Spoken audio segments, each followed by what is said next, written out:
true. You know who the winner was last night at State Fair Speedway in the Speedway Motors ASCS region race? It was, Jonathan, how many championships have you won in the ASCS Warrior region? Is it 4? Yeah, it has been 4, man, and hopefully going on our 5th this year. Boy, you looked good last night. It looked like you were clean sailing, but then you got up some of that lap traffic, and Derek come in there, Derek Hagar come in there, and boy, he gave you everything he could, didn't he?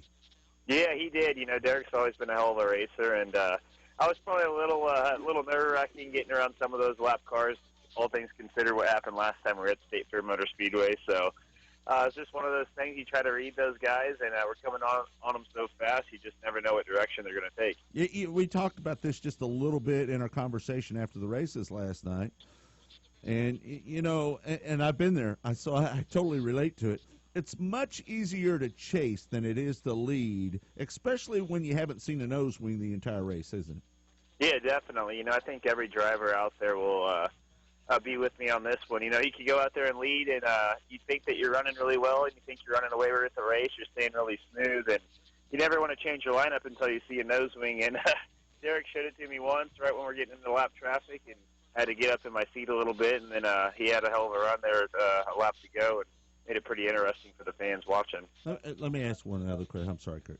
So, Jonathan, is it better as a driver when you're in a position when you're running second? And I think it was Jason Johnson that maybe told me this, or Shane Stewart, I can't remember.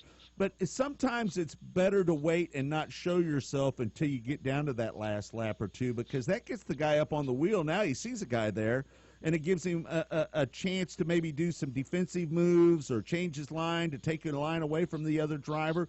As a driver yourself, when you're in that second-place position late in a race, do you sometimes hold yourself back to make that last pass so they can't do the blocking strategy? Yeah, you know, I agree 100% on that. I consider myself a pretty patient driver, so I usually try to make my move whenever I have a good run and towards the end of the race if I have that opportunity. But don't get me wrong, you know, it's always fun to be out front and be in clean air, but